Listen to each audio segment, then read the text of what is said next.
possibilité d'un nouvel espace de nature. Et je me réjouis que nous ayons pu mener en bonne intelligence avec l'État, le gouvernement et avec vous, Madame la maire du 5e arrondissement, ce projet à bien.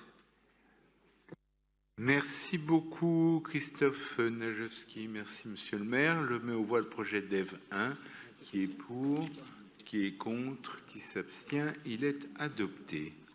Nous examinons le projet DEV 67, ce sont des subventions à 5 associations dans le cadre de l'appel à projet protection des chats libres à Paris. Et la parole est à Douchka Markovic. Merci Monsieur le maire. Connaissez-vous la différence entre un chat errant et un chat libre ? Un chat errant est défini comme un chat domestique sans maître, retourné à l'état sauvage ou semi-sauvage. Très souvent, ce sont des chats qui ont été abandonnés ou des chats nés en extérieur. Nous avons donc tous dans nos arrondissements des chats errants. Rappelons que la stérilisation est essentielle. En effet, un couple de chats non stérilisés peut engendrer une descendance de 20 000 individus en seulement 4 ans. Rappelons aussi que les chats peuvent malheureusement être néfastes par leur prédation, notamment envers les oiseaux. Pour ces raisons, il est indispensable qu'une ville gère convenablement et avec bienveillance ces populations de chats. Ce sont les maires qui sont dans l'obligation d'organiser et de financer les campagnes de stérilisation. Ils peuvent le faire avec l'initiative d'une association de protection animale. À Paris, nous avons plusieurs associations ou collectifs qui font un travail remarquable. Elles nourrissent, protègent, trappent, identifient et font stériliser les chats errants. Suite à l'opération de stérilisation, les chats doivent respecter une période de convalescence, puis soit ils sont adoptés par des familles, ou s'ils sont trop sauvages, ils sont relâchés à l'endroit même de leur capture.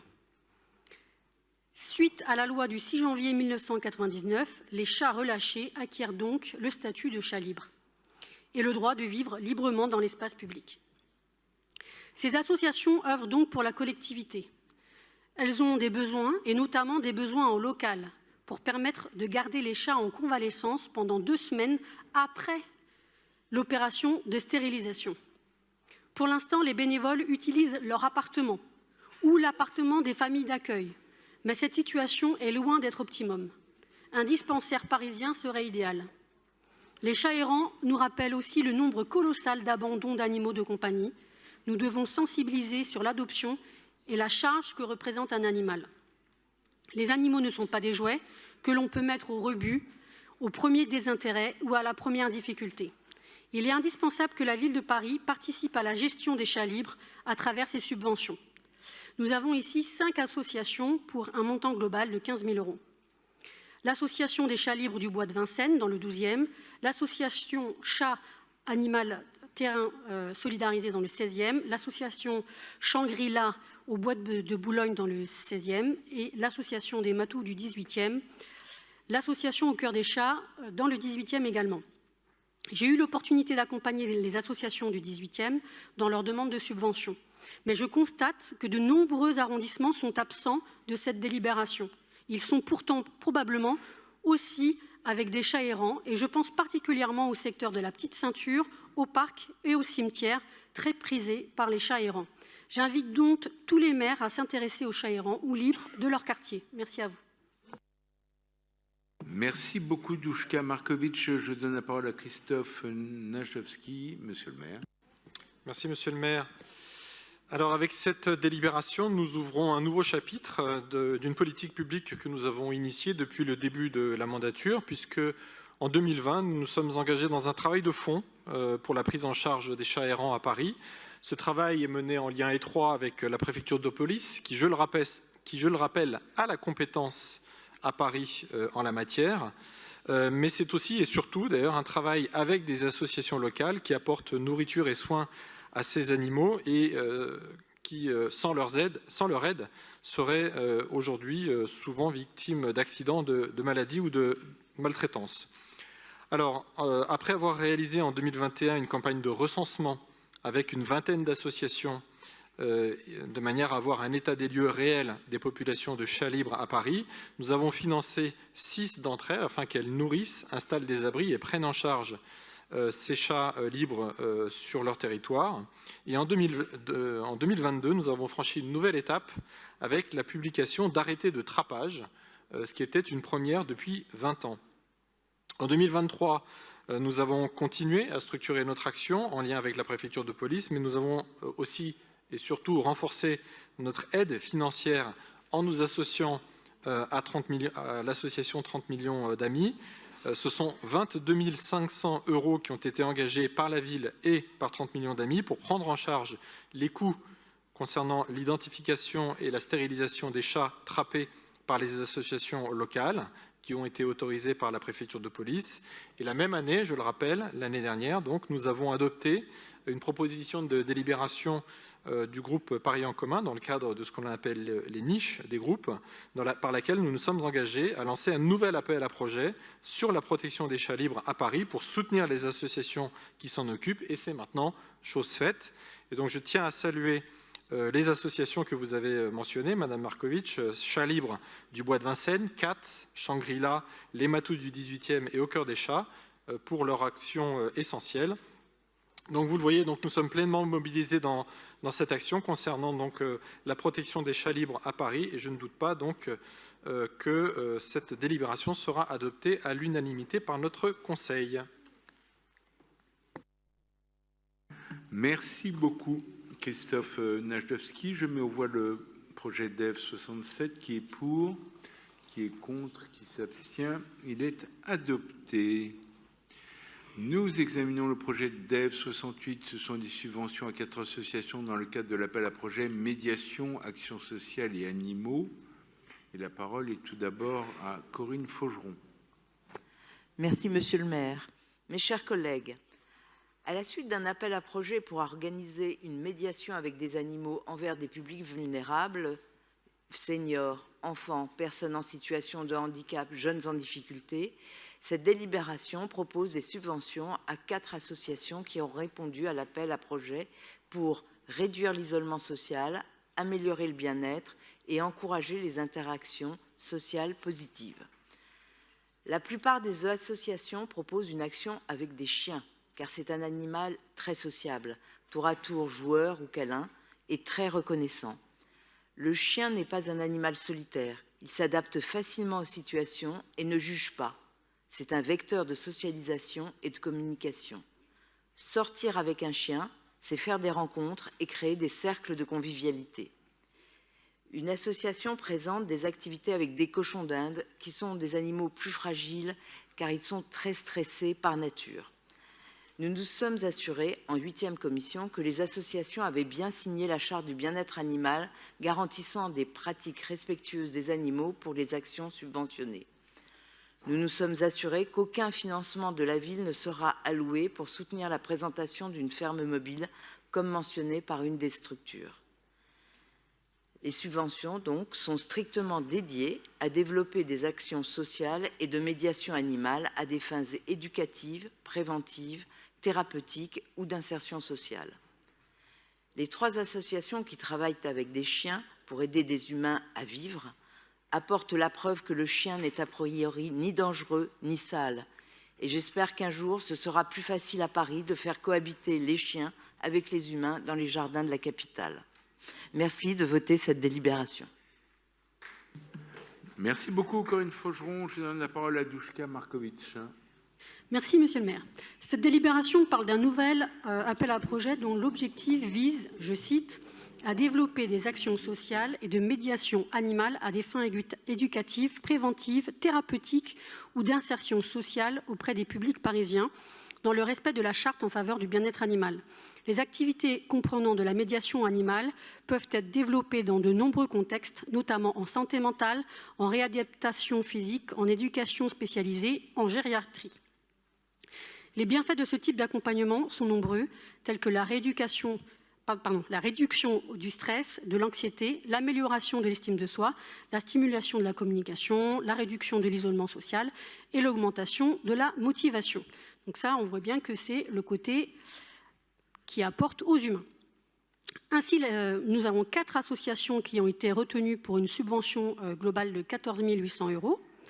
Je ne rentrerai pas dans les détails de la délibération, mais je soulignerai juste les points suivants. Sur les 4 associations, 3 font intervenir des associations extérieures spécialisées dans la médiation animale. Elles utilisent des chiens, des cochons d'Inde ou des lapins. Les bénéficiaires sont des enfants, des personnes en situation de handicap, des réfugiés ou des personnes âgées. Cet appel à projet a été proposé dans le cadre de la stratégie Animal en ville, qui vise à renforcer la place de l'animal en ville et à en promouvoir le bien-être animal sur son territoire. Si nous parlons de bien-être animal, alors je vous demande dans le prochain appel à projet, de prendre en compte les points suivants. Sélectionner uniquement les projets utilisant comme partenaires à la médiation des animaux qui cherchent la sociabilité, c'est-à-dire des chiens. En effet, les cochons d'Inde et les lapins ne recherchent pas spécialement notre contact. Ce sont plutôt des animaux fuyants et qui, la plupart du temps, cherchent à se cacher. De plus, la rencontre avec ces animaux dits mignons peut déclencher chez les enfants un désir d'avoir ce type d'animal à la maison sans réaliser toute la charge que cela implique. Demander un engagement et signature de la charte animaux en ville par les associations prestataires des associations gagnantes de l'appel à projet.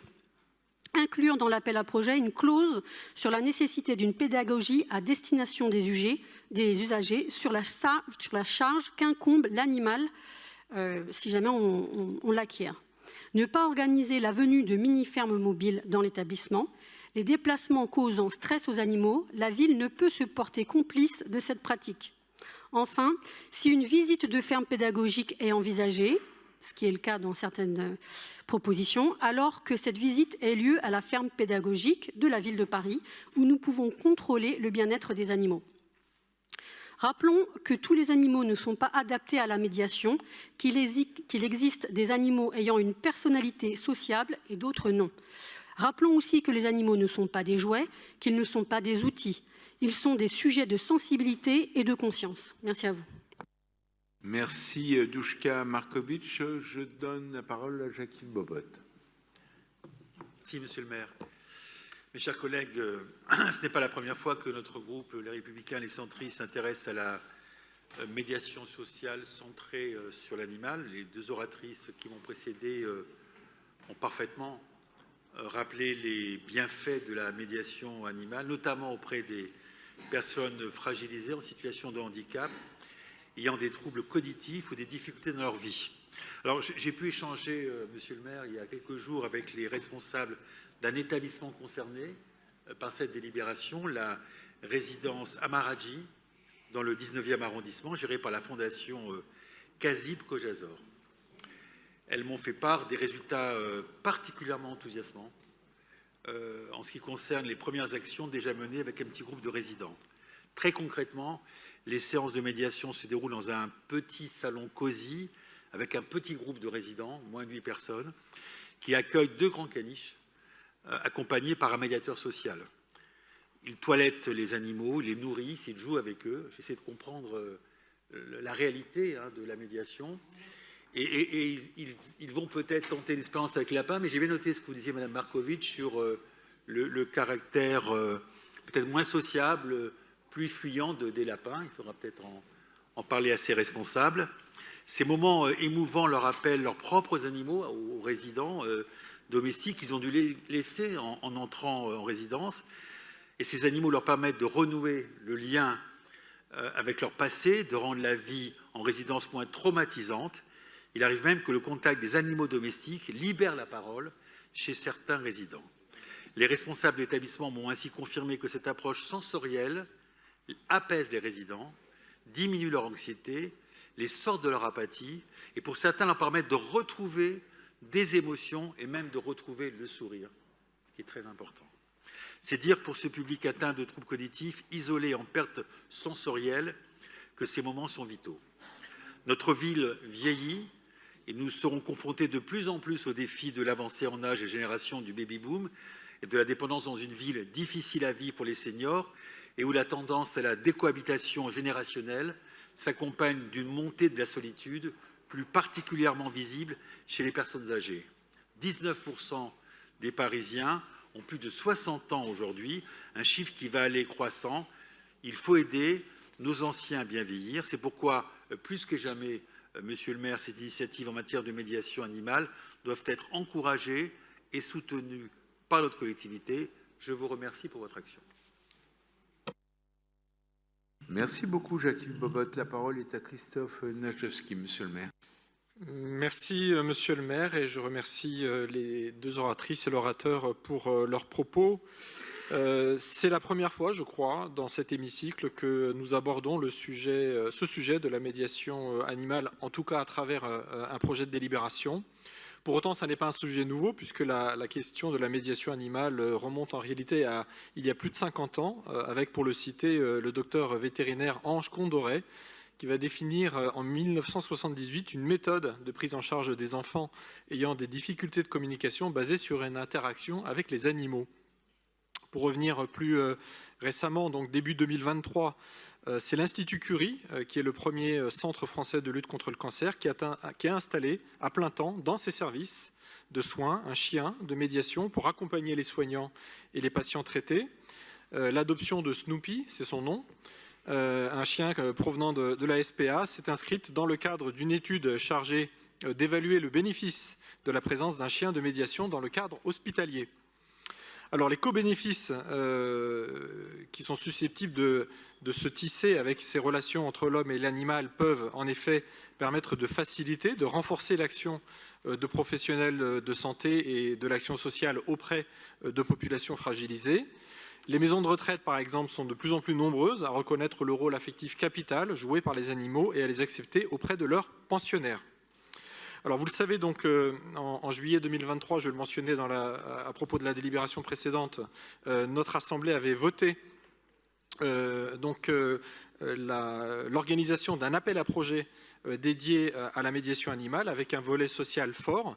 Et donc c'est ce que nous avons fait en début d'année. Nous avons choisi les lauréats de ce premier appel à projet du genre à la ville de Paris, en lien avec les cabinets de mes collègues adjointes Véronique Levieux et Léa Filoche, que je salue. Et ce sont 4 associations, le Foyer des Israélites réfugiés, Pat à Pas, Solidarité Requête et la Fondation Kazib Kojazor, qui ont été sélectionnées pour mener des projets d'action sociale et de médiation animale à des fins éducatives, préventives, thérapeutiques ou d'insertion, et dans le respect, bien entendu, de la charte du bien-être animal que nous avons adoptée ici même au Conseil de Paris. Alors bien évidemment, j'ai entendu également vos propos, ceux de Madame Markovic et ceux de Monsieur Bobot, notamment sur la question du bien-être des animaux médiateurs. Et donc nous sommes bien évidemment attentifs aux conditions de réalisation de ces projets, qui se font d'ailleurs aussi en lien avec l'avis d'éthologues, c'est-à-dire des spécialistes des comportements animaliers. Et bien évidemment, s'il était nécessaire de faire un certain nombre d'ajustements, nous le ferons bien évidemment au regard des pratiques qui seront observées, mais toujours est-il que bien évidemment que nous sommes soucieux que ces opérations se fassent dans le respect du bien-être animal. En tout cas, je pense que c'est un très beau projet que nous pouvons en tout cas lancer à Paris à travers ces appels à projets. Et je ne doute pas que les 4 associations qui sont lauréates de cet appel à projet auront à cœur non seulement de mener à bien cette mission, mais de le faire évidemment dans le cadre du respect du bien-être animal. Je vous remercie. Merci beaucoup, Christophe Najewski. Je mets aux voix le projet DEV 68 qui est pour, qui est contre, qui s'abstient, il est adopté. Nous examinons le projet DEV 69, budget participatif, subvention à l'association Gamelle Plaine Paris pour ses actions en faveur de la solidarité par la médiation animale. Et la parole est à Douchka Markovic. Merci, Monsieur le maire. En 2022, nous avons attribué une subvention de 2 000 € à l'association Gamelle Plaine pour permettre la stérilisation de 20 chiens compagnons de sans-abri. Je suis heureuse de constater que cette année, l'association va pouvoir bénéficier de 35 000 € pour ses actions, et cela notamment grâce au budget participatif. Je souhaite remercier ainsi toutes les personnes, les Parisiens et les Parisiennes, qui ont voté pour ce projet et qui ont démontré à travers ce vote leur désir de voir la condition des chiens mieux prise en compte. En effet, l'association Gamelle Plaine a pour but de lutter contre l'exclusion sociale, économique et physique des personnes en situation de précarité en intégrant la dimension animale. Fourniture alimentaire, soins vétérinaires, distribution de matériel, stérilisation des animaux. Depuis 2023, l'association organise des distributions et maraudes en camionnette de manière hebdomadaire. Celle-ci permet de tisser une relation de confiance entre les bénévoles et les bénéficiaires, mais également d'apporter une aide matérielle immédiate, croquettes, pâtés, céleri, antipuces, friandises, gamelles, etc. Pour les animaux, mais également café, vêtements chauds, conseils et soutien pour les humains partenaires des animaux. Gamelplein a effectué plus de 2100 rencontres lors de 96 maraudes, créées avec un lien avec 241 bénéficiaires et leurs animaux. Gamelplein est donc une association indispensable qui lutte contre la précarité animale et humaine. Parfois, l'animal est notre seul ami, le seul rempart contre la solitude, le seul rempart contre la dépression. Ils sont nos compagnons de route et parfois de galère. Les personnes sans abri en savent quelque chose. Je souhaite, à travers mon intervention, saluer le travail formidable de cette association et j'ai une pensée particulière pour les personnes humaines et animales aidées par cette association. Merci à vous.